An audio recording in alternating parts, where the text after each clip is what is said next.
Pertama secara lafal atau pengertian dasar ya. Mujassim itu dalam tema akidah adalah orang yang menganggap Allah itu apa? Jisim. Jadi dia mengatakan Allah itu jisim. Mengucapkan Allah itu jisim atau punya keyakinan bahwa Allah itu jisim walaupun dia bukan dengan ungkapan seperti itu. Bukan dengan ungkapan jisim, tapi dengan ungkapan lain yang dianggap mewakili makna daripada jisim. Jadi kita lihat di semua buku Ibnu Taimiyah, beliau tidak pernah mengatakan Allah itu jisim. Ada biasanya fitnah ya. Fitnah ini bahasa Arab atau apa? Buhtan terjemahannya. Jadi tuduhan yang palsu. Saya pernah baca kitab nama Al-Kashif As-Saghir li Aqidati Ibnu Taimiyah. Ya, ditulis oleh seorang tokoh di Yordan namanya Said Faudah. Ya.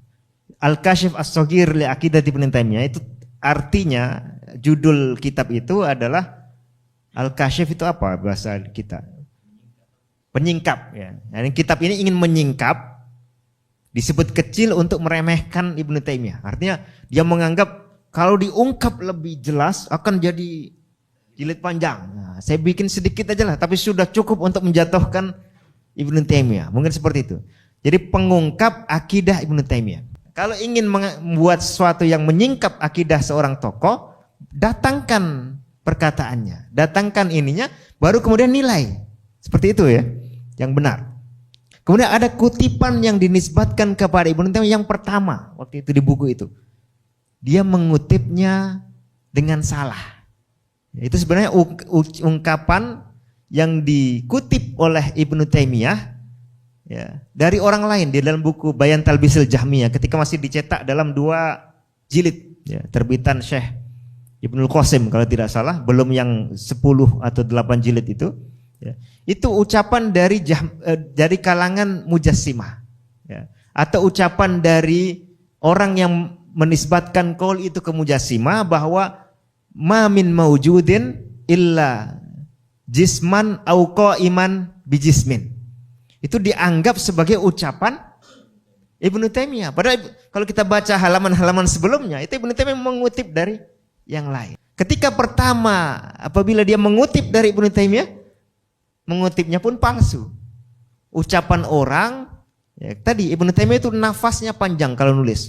Jadi kadang tulisan berhalaman-halaman ya, itu bukan ucapan Ibnu Taimiyah, itu mengutip dari orang lain, baru kemudian nanti dinilai atau dianalisis. Nah, ini salah satu bentuk fitnah tadi ya. Fitnah yang ada seperti itu. Nah, yang kedua, jadi dalam semua buku saya bisa jamin, saya bisa garansi, nanti silakan teman-teman cari ya, beliau tidak pernah mengatakan Allah itu jism. Bahkan juga tidak mengatakan Allah itu laisa jisman. Artinya beliau menolak istilah itu. Ya. Karena Allah sudah punya nama, sudah punya sifat yang banyak di Quran dan Sunnah. Kenapa kita dipusingkan, dipeningkan dengan istilah jism atau bukan jism ini? Itu sama-sama tidak pernah digunakan. Seandainya di Quran itu ada kosakata yang mewakili jism atau mewakili laisa jisman, ya, mewakili bahwa Allah itu jism atau bukan jism, ya kita gunakan istilah yang ada di Quran itu. Karena lebih terjamin, ya, lebih terjamin kebenarannya dan konsistensinya. Nah, ini yang pertama. Yang kedua, orang mengatakan, Ibnu Taimiyah tidak bilang Allah itu jism. Tapi Ibnu Taimiyah bilang Allah itu A, B, C, D, yang itu adalah maknanya jism. Nah, kembali tadi, makna jism apa? Ini belum tuntas, belum jelas makna jism itu apa. Jadi, apakah air ini jism? Sudah agak ragu-ragu. Apakah udara ini jism? Sudah ragu. Kalau udara ini bukan jism, berarti tidak semua yang ada di alam ini jism. Ya. Pengertiannya tidak jelas, tidak menunjukkan bahwa itu adalah alam. Kalau roh itu bukan jism, nah, maka juga pengertiannya tidak menunjukkan bahwa semua yang ada di alam jism atau sifat dari jism. Karena itu kalau kita baca misalnya dalam kitabnya Abul Hasan Al-Asy'ari ya, dalam Maqalat Al-Islamiyin, dan itu kitab yang jelas-jelas valid nisbatnya ya, diatribusikan ke beliau menyebutkan ada namanya tokoh Hisham Ibnul Hakam. Ini tokoh yang dikenal sebagai mujassim.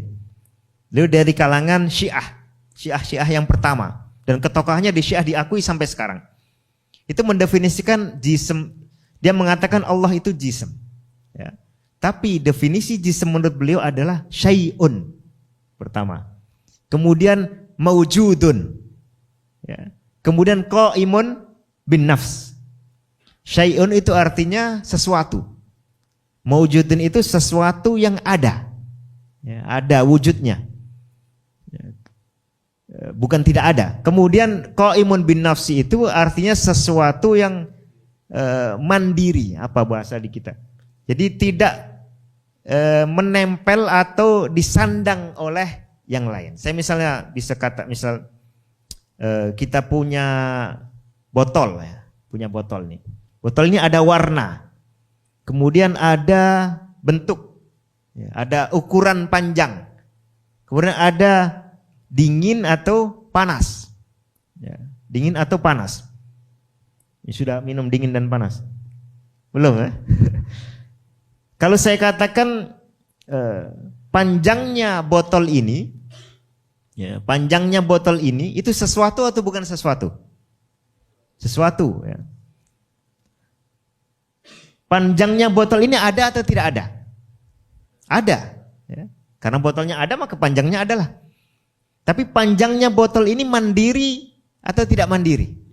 Tidak mandiri karena dia hanya ada ketika botolnya ada dan dia disandang oleh botol. Maka kita katakan panjangnya botol. Ya, dia disandarkan saja ke botol. Sementara botolnya inilah yang menyandang sifat panjang. Nah, Hisham bin Hakam itu mendefinisikan jism, definisi yang nomor 3 adalah yang mandiri ini. Jadi misalnya botolnya itulah jism. Adapun yang lainnya itu sifat-sifatnya. Ya, atau bagian tidak terpisahkan dari jism. Nah, sekarang dengan 3 definisi itu, apakah Allah itu syai'un, sesuatu? Hah? Allah itu sesuatu atau bukan sesuatu? Ragu-ragu? Kul ayyu syai'in akbaru syahadah kulillah. Berarti Allah itu disebut sesuatu. Baca di Sahih Bukhari itu ada judul khusus bahwa Allah itu sesuatu. Ya, bahkan beliau menulis hadis tentang penyadaran sifat syaksun ke Allah. Ya. Tapi kita tidak bahas itu dulu. Jadi Allah sesuatu, ya kan?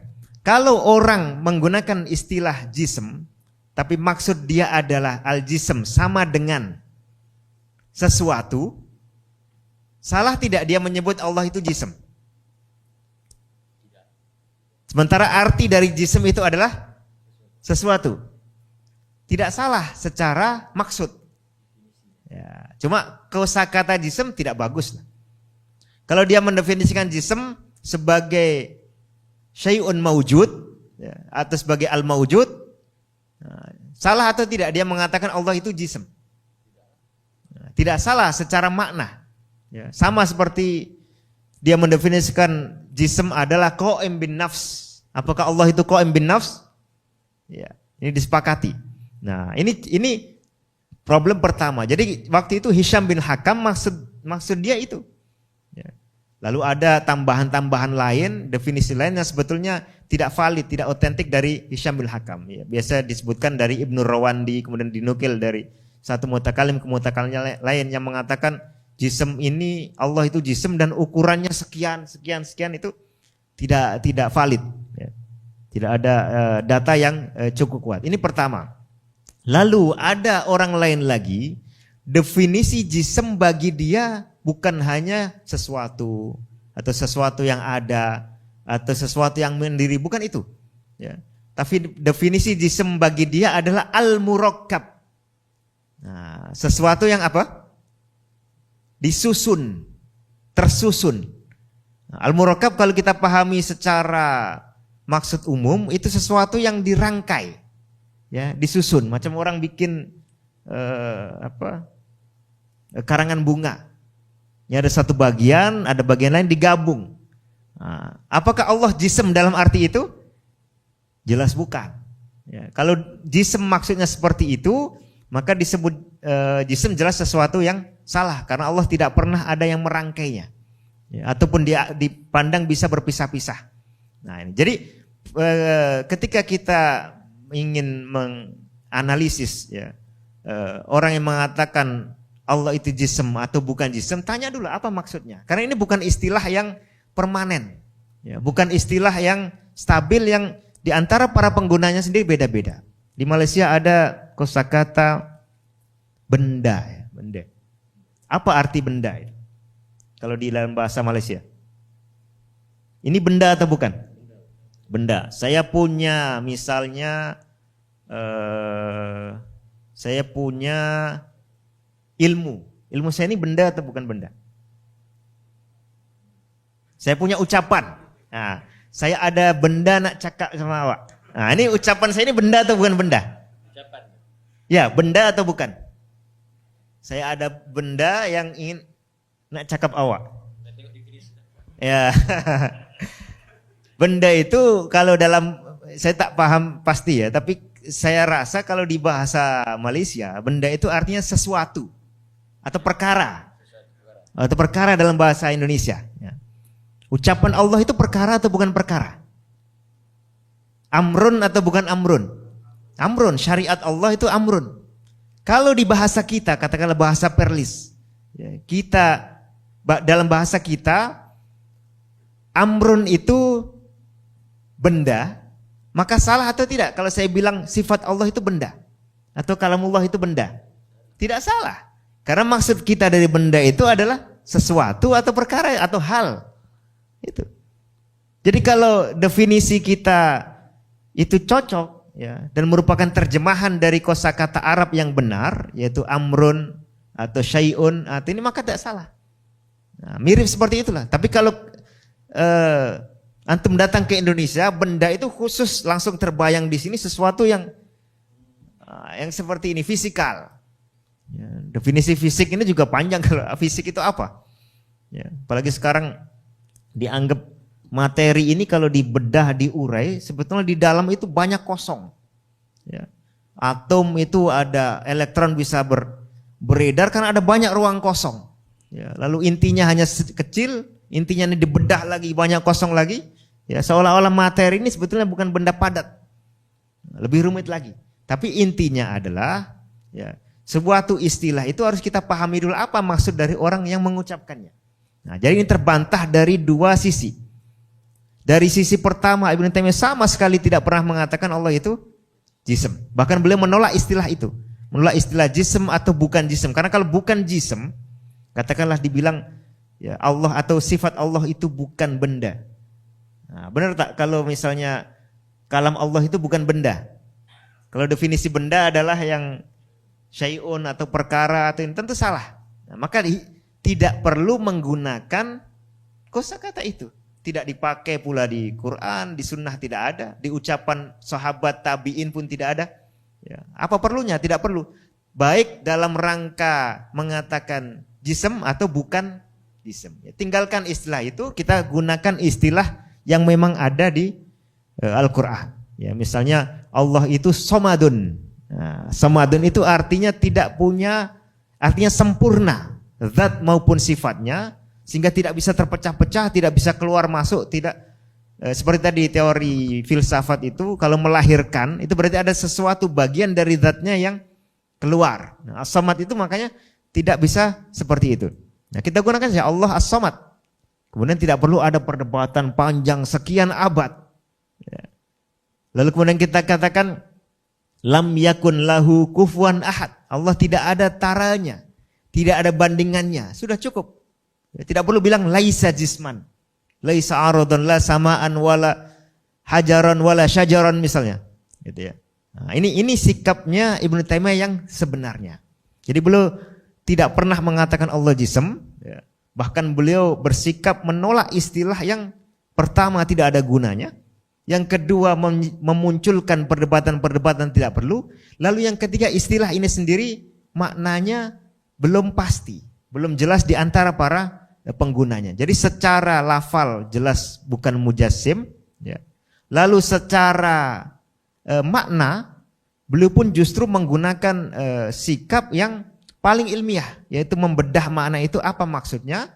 Ya. Baru kemudian kalau sudah dipahami maksudnya, bisa dinilai ini benar atau salah. Ya. Berdasarkan maksudnya, adapun istilahnya perlu kita tinggalkan. Nah seperti itu, makanya kalau ada orang-orang setelahnya menuduh itu menjadi jelas. Makanya ya termasuk Ibnu Hajar al-Haytami. Ya. Menulis banyak bantahan kepada Ibnu Taimiyah di banyak fatwa lain, khususnya di Al-Fatawi Al-Hadithiyah itu banyak juga memuji dan istighfar dari Ibnu Taimiyah. Tapi apabila beliau menilai Ibnu Taimiyah itu pedas, nah itu juga banyak. Muncullah misalnya Imam Al-Alusi, ya, menulis apa judulnya, Jila'ul Ainain fi Muhakamatil Ahmadain. Nah, jadi buku khusus untuk menghakimi dua Ahmad. Siapa? Ahmad Ibnu Taimiyah dan Ahmad Ibnu Hajar. Ya, dihakimi oleh ulama setelah itu banyak beliau menjawab tuduhan-tuduhan atau fitnahan yang seperti itu. Ya. Jadi Ibnu Taimiyah tidak bisa menjawab karena beliau sudah wafat. Tapi ada ulama lain kemudian memperjelas banyak tema termasuk masalah itu. Ya. Barakallahu fikum.